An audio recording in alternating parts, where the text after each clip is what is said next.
the rise of cities and later religion was due to agriculture. However, the world's oldest temple, Göbekli Tepe, suggests that religion and the urge to worship is what sparked civilization.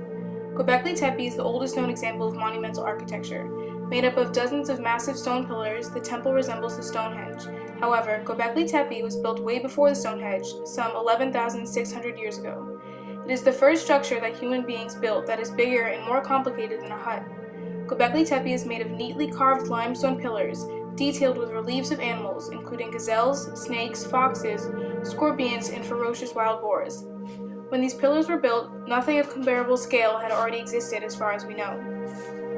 Archaeologists from the University of Chicago surveyed the region in the 1960s and concluded that Göbekli Tepe was of little interest. In 1994, Klaus Schmidt, a researcher at the German Archaeological Institute, the DAI, had come across the Chicago researchers' description of the area where Göbekli Tepe was located and decided to check it out. Along the ground were pieces of limestone that Chicago researchers had thought to be pieces of gravestone from the Byzantine-era military outpost. Schmidt, however, realized that they were not broken graves, but something much older.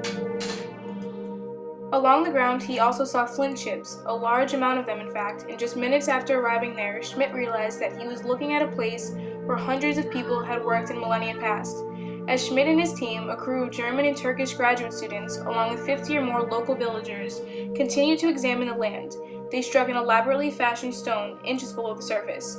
As they continued searching, more and more pillars surfaced until they discovered a ring of standing pillars. Soon, more than 3 rings of stone were discovered. In fact, in 2003, geomagnetic surveys revealed at least 20 rings piled together. The pillars were huge, standing at 18 feet and weighing 16 tons. The temple's builders were able to cut, shape, and transport these 16-ton stones without the aid of wheels or beasts of burden. A pattern is present among the circles of stone. The pillars are either shaped like a spike or a capital T. Schmidt believes the T-shaped pillars represent humans. They are all facing the center of a circle, and it appears as if they are at a meeting or dance, or as Schmidt suggests, a religious ritual. Since the pillars are painted with animals, including charging lions, archaeologists believe the figures represented by the pillars may be guarded by them, or incorporating them as totems. Göbekli Tepe may be the first of all religious centers, suggests to archaeologists that the human sense of the sacred and the human love of a good spectacle may have given rise to civilization itself, not the other way around.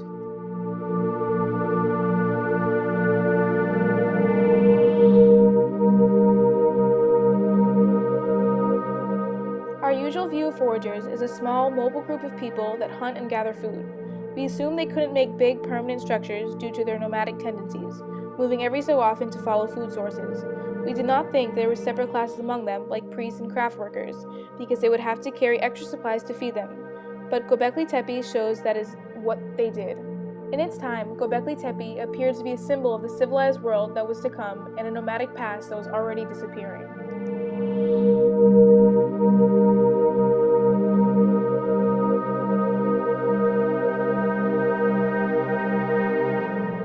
Although early religious practices such as burying the dead, creating cave painting, and figures emerged years before agrarian civilization developed, anthropologists believe organized religion was a result of the needing to smooth out tendencies that developed when large communities began settling down and maintaining permanent land.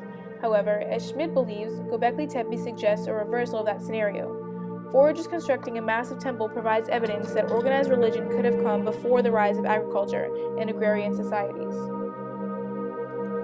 In Schmidt's words, Göbekli Tepe suggests that the human impulse to gather for sacred rituals arose as humans shifted from seeing themselves as part of the natural world to seeking mastery over it.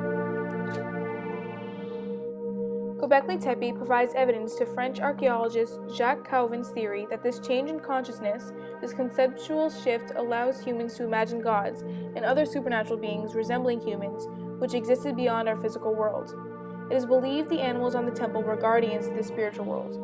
It is also speculated that foragers living within 100 miles of the temple created the site as a holy place to gather and worship, perhaps even to present the temple's priests and craftspeople with gifts. When looking at Göbekli Tepe, one tends to imagine chanting, drumming, and feasts. Stone basins uncovered by Schmidt could have been used for beer. Another theory is the need to acquire food for those who worked on and gathered at the temple could have led to the domestication of cereals and other food. At the same time Göbekli Tepe was at its height, one center of agriculture rose in southern Turkey, well within trekking distance of the temple. Some of the first evidence of plant domestication is 20 miles from Göbekli Tepe in Nouvelle-Étrurie. Archaeologists also found T-shaped pillars and animal images in Nouvelle-Étrurie, much like those found at Göbekli Tepe. Even more pillars and images were found 100 miles from Göbekli Tepe in PPN settlements. These collective pillars and images indicated a shared religion. A community of faith that surrounded Göbekli Tepe may have been the world's first truly large religious grouping. Naturally, many people disagree with this theory, but today, Göbekli Tepe, with less than a tenth of the 22-acre site open to the sky, remains a mystery.